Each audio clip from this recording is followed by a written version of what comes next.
दोस्तों, हम अपने जीवन में हमेशा अपने मन को लेकर परेशान रहते हैं। हम यह सोचते हैं कि हमारा मन भला शांत कैसे होगा। हमारे मन में तो तरह तरह के विचार चल रहे हैं।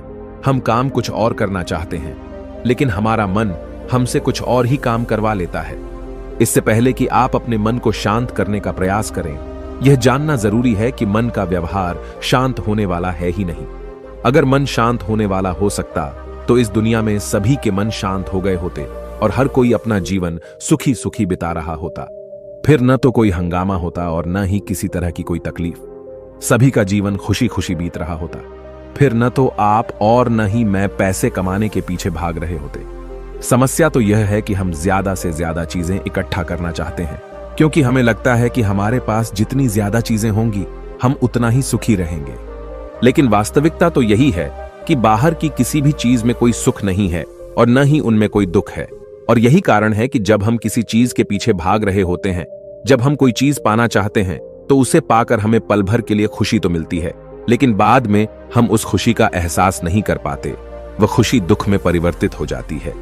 और इसी प्रकार से हम एक चीज से दूसरी चीज, दूसरी से तीसरी चीज के पीछे लगातार भागते रहते हैं, क्योंकि हमें ऐसा ही लगता है कि यदि हम वह चीज पालेंगे तो हम सुखी हो जाएंगे। लेकिन वास्तविकता में वही सुख हमारे दुख का कारण बन जाता है, जिस कारण हमारा मन बेचैन रहने लगता है।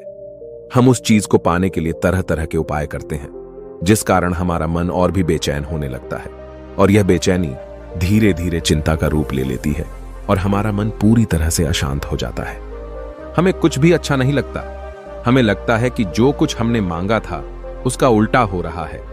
सब कुछ हमारे विपरीत जा रहा है।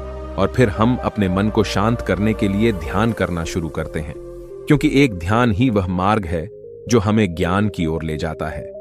वह हमें यह बताता है कि बाहर किसी भी चीज में कोई सुख नहीं है और न ही दुख है। दुख और सुख तो हमारे मन का भ्रम है। यह हमारे मन की एक उपज है, जिसके लालच में हमारा मन हमें यहां वहां भगाता रहता है। जैसे कि महीनों से भूखे एक भिखारी को अगर एक सूखी रोटी भी मिल जाए तो वह उसके लिए सुख है, वह उसके लिए अमृत है। और ठीक उसी के विपरीत यदि किसी धनवान के घर पर 56 प्रकार के भोग भी बन जाए, तब भी वह उसे खाकर तो दुखी ही रहेगा। यह तो उनकी मनस्थिति पर निर्भर करता है। इसे और अच्छे से समझने के लिए आज की जो कहानी मैं आपको सुनाने जा रहा हूं, इस कहानी के माध्यम से आप यह समझ पाएंगे कि हमारे मन की स्थिति क्या है और हम इसे कैसे नियंत्रित कर सकते हैं। तो चलिए बिना किसी देरी के कहानी शुरू करते हैं। एक समय की बात है, एक गांव में एक युवक रहता था जिसका मन बहुत ही अशांत रहता था। वह हमेशा तनाव में रहता। वह अपने मन को शांत करना चाहता था, लेकिन उसे कोई भी उपाय नजर नहीं आ रहे थे। उसके जीवन में कई प्रकार के दुख थे, जिनके कारण वह हमेशा तकलीफ में रहता, तनाव में रहता।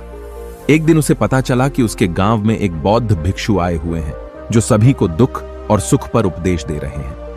वह युवक तुरंत ही घर से निकला और उनके आश्रम जा पहुंचा। वहां पर पहुंचने के बाद उस युवक ने देखा कि वह बौद्ध भिक्षु सभी गांव वालों को उपदेश दे रहे थे।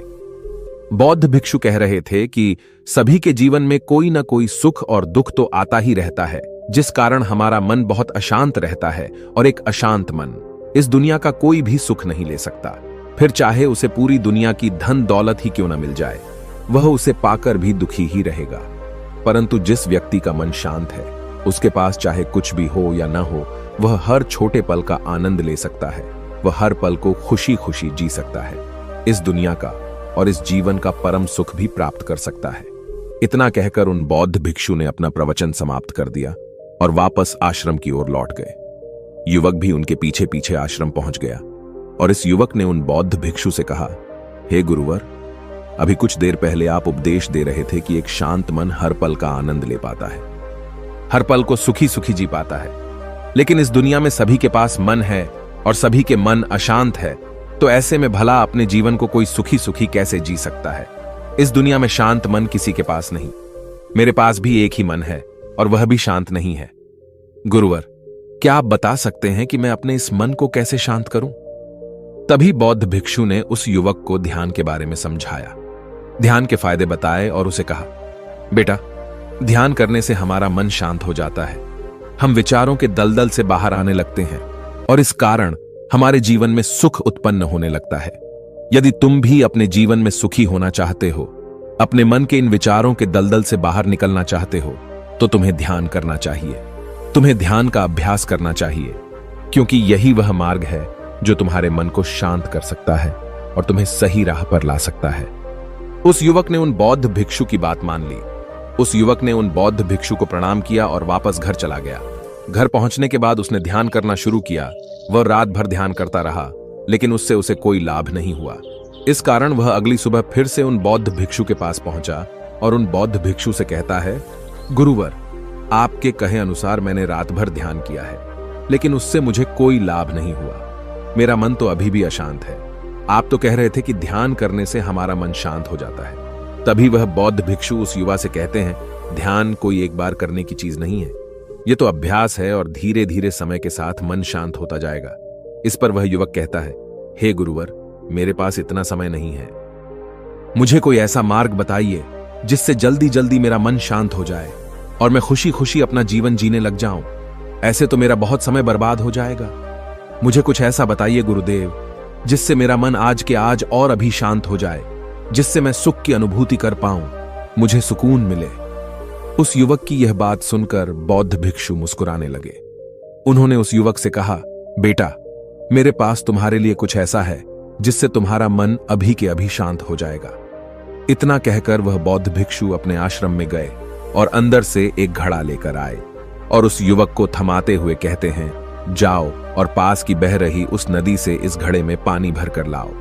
उन बौद्ध भिक्षु के इतना कहने के बाद उस युवक ने वह घड़ा हाथ में ले लिया और नदी की तरफ जाने लगा। उसके बाद मन ही मन सोच रहा था कि लगता है यह गुरु पागल है, इन्हें कुछ नहीं पता। भला यह घड़ा मेरे जीवन में शांति कैसे ला सकता है? यह मेरे मन को शांत कैसे कर सकता है? लेकिन उसके पास और कोई रास्ता नहीं था, जिस कारण उसने घड़ा लिया और पास वाली नदी के पास पहुंच गया। उसने उस नदी में से उस घड़े में पानी भरना शुरू किया, लेकिन जैसे ही उस व्यक्ति ने उस घड़े को नदी से बाहर निकाला, तो उस युवक ने देखा कि उस घड़े के चारों ओर छोटे छोटे छेद हैं, जिससे पानी तेजी से बाहर की ओर निकल रहा था। उसने लगातार कई बार प्रयास किए, लेकिन काफी बार कोशिश करने के बाद भी वह उस घड़े को पूरा नहीं भर पाया और थक हार कर उन बौद्ध भिक्षु के पास वापस लौटा और क्रोधित होकर कहता है, गुरुवर, आपने यह कैसा घड़ा दिया है? इसके चारों तरफ तो छेद है। भला मैं इसमें पानी कैसे भरकर ला सकता हूं? जब भी मैं पानी भरता हूं, इस घड़े के छेदों से सारे पानी बाहर निकल जाते हैं। इस घड़े को मैं पूरा नहीं भर सकता। तभी वह बौद्ध भिक्षु उस युवक को शांत कराते हुए कहते हैं, बेटा, शांत हो जाओ। तुम्हें तुम्हारे प्रश्न का जवाब ही तो दे रहा हूं, और यदि तुम क्रोधित अवस्था में इस जवाब को सुनोगे तो इसे समझना तुम्हारे लिए मुश्किल हो जाएगा। इसलिए शांत हो जाओ और मेरी बात समझने का प्रयास करो। यह जो घड़ा मैंने तुम्हें दिया है, इसे अपना मन समझो, और मन केवल दो ही प्रकार से शांत हो सकता है। पहला यह कि तुम उसे लबालब पूरा भर दो और उसमें कुछ भी और आने जाने की जगह न बचे। क्या तुम इस घड़े को इस प्रकार भर सकते हो? इस पर वह युवक कहता है, हे गुरुवर, मैं इस घड़े को लबालब नहीं भर सकता, क्योंकि जब भी मैं इसमें पानी भरता हूं, सारा पानी तो छेद से बाहर निकल जाता है। तभी वह बौद्ध भिक्षु उस युवक से कहते हैं, ठीक इसी तरह हम भी अपने मन को कभी नहीं भर सकते। हम जितना इसमें डालते जाएंगे, वह सब कुछ हमारे शरीर के द्वारा बाहर आता रहेगा। फिर चाहे वह क्रोध हो, प्रेम हो या फिर दया, हम जो भी अपने अंदर आने देते हैं, वही हमारे अंदर से बाहर भी आता है। और इसीलिए मैंने तुम्हें छेदों वाला घड़ा दिया, क्योंकि यह हमारी मन के जैसा ही है। और जब हम इस मन को बस भरना चाहते हैं, तब तुम अपना समय बेकार कर रहे हो। क्या तुम्हें एक पल के लिए भी ये नहीं सोचा कि इसी प्रकार तो तुम अपने मन को भरने में भी लगे हुए हो? क्या इससे तुम्हारा समय बर्बाद नहीं हो रहा? क्या इससे तुम्हारा जीवन बर्बाद नहीं हो रहा? क्योंकि जिस भी चीज से तुम अपने मन को भरोगे, वह तो बाहर निकल ही जाएगी। उस युवक को अपनी गलती का एहसास हुआ। वह तुरंत उन बौद्ध भिक्षु के चरणों में गिर गया और उन बौद्ध भिक्षु से कहता है, गुरुवर, आपने सच कहा। मैंने कभी भी इसके बारे में नहीं सोचा कि मैं अपना जीवन अपने आप ही बर्बाद कर रहा था। ठीक है, मैं तो इस बात से अनजान था, लेकिन आज आपने मेरी आंखें खोल दी। परंतु गुरुवर, अगर यह मन को पूरी तरह भरने का पहला तरीका मन को शांत नहीं कर सकता, तो मन को शांत करने का दूसरा तरीका कौन सा है? गुरुवर, मुस्कुराते हुए उस आदमी से कहते हैं, दूसरा तरीका है कि अपने मन को पूरी तरह खाली कर दो। इस पर वह व्यक्ति कहता है, गुरुवर, आप ही मुझे बताइए कि मैं अपने मन को खाली कैसे कर सकता हूं। तभी बौद्ध भिक्षु कहते हैं, बेटा, यह तो बहुत ही सरल है। बाहर का कूड़ा अपने भीतर मत जाने दो। इस प्रकार तुम्हारा मन अपने आप ही खाली हो जाएगा। वह व्यक्ति कुछ देर सोच विचार करने के बाद बौद्ध भिक्षु से कहता है, हे गुरुदेव, यह कैसे संभव है? जो भी हम देखते हैं, सुनते हैं, वह हमारे मन में ही तो जाता है, वह हमारे भीतर की ओर ही तो जाता है। फिर मैं उसे कैसे रोक सकता हूं? इस पर बौद्ध भिक्षु मुस्कुराने लगे और उस युवक से कहते हैं, बेटा, मैं तुम्हें यही तो समझाने का प्रयास कर रहा हूं कि मन को केवल ध्यान से ही जीता जा सकता है और एक दिन ध्यान करने से कुछ नहीं होने वाला। हमें इसके लिए समय देना होगा, हमें इसके लिए धैर्य रखना होगा, इसका निरंतर अभ्यास करना होगा। आगे बौद्ध भिक्षु उस युवा से कहते हैं, बेटा, क्या तुम्हें प्यास लगी है? युवक कहता है, हां गुरुवर, मुझे बहुत जोरों की प्यास लगी है। इस पर उन बौद्ध भिक्षु ने उस युवक को पानी पिलाया और कहा, ये लो, पानी पी लो, इससे तुम्हारी प्यास बुझ जाएगी। लेकिन मुझे एक बात बताओ, क्या आज पानी पी लेने से फिर तुम्हें कभी प्यास नहीं लगेगी? तुम कभी फिर मुझसे पानी नहीं मांगोगे? इस पर वह युवक कहता है, गुरुवर, आप कैसी बातें कर रहे हैं? पानी तो हमारे जीवन का एक हिस्सा है, इसके बिना तो हम मर जाएंगे। और आप कह रहे हैं कि आज पानी पी लो और उसके बाद मैं कभी पानी न पीऊं। यह भला कैसे संभव है?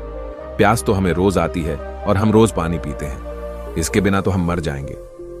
तभी बौद्ध भिक्षु मुस्कुराते हुए उस युवक से कहते हैं, ठीक इसी प्रकार एक दिन के ध्यान से हमारा मन शांत नहीं हो सकता।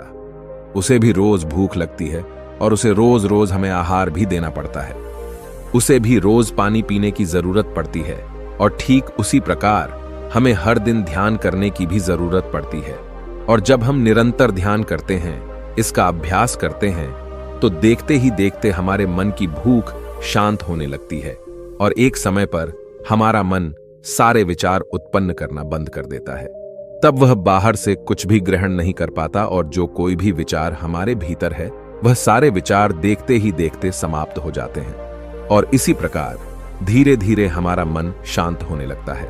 आगे वह बौद्ध भिक्षु उस युवक से कहते हैं, बेटा, तुम ही तो कह रहे थे कि तुमने रात भर ध्यान किया है, लेकिन उसके बाद भी तुम्हारा मन शांत नहीं हो रहा। बेटा, तुम चाहो तो 1 घंटे के लिए ध्यान कर सकते हो, चाहो तो पूरा दिन भर तुम ध्यान करो, लेकिन इसका लाभ भी तुम्हें उतना ही मिलेगा।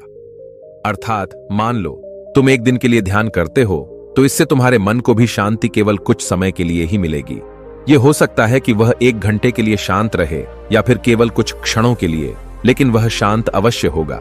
लेकिन जैसे ही उसे फिर से भूख लगेगी, वह फिर से अशांत हो जाएगा और फिर से यहां वहां भागने लगेगा और वह अपने विचारों की तलाश में आगे बढ़ेगा, क्योंकि उसे भी तो भूख लगी है, उसे भी तो खाना चाहिए, उसे भी तो पानी चाहिए। जैसे कि जब तुम्हें भूख लगती है, तुम अशांत हो जाते हो, क्योंकि तुम्हें भोजन चाहिए, पानी चाहिए, ताकि तुम अपने पेट की भूख को मिटा सके और तुम्हें शांति मिले। इस पर वह युवक कहता है, आप सत्य कहते हैं, मैं ही गलत था, मेरी ही गलती है।